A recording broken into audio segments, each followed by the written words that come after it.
কবরে যে ৩টি প্রশ্ন করা হবে। ১, মান রব্বুকা, তোমার রব কে? উত্তর, আমার রব আল্লাহ।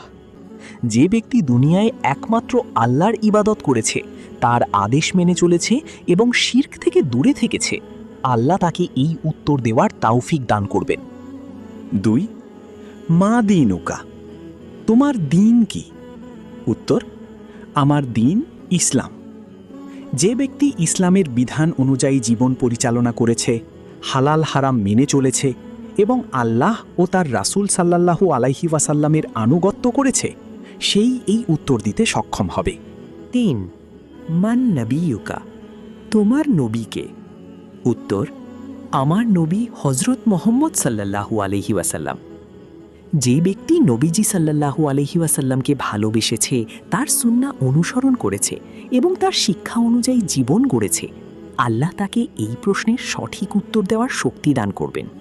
মনে রাখবেন, কবরে এই প্রশ্নগুলোর উত্তর মুখস্থ বললেই হবে না।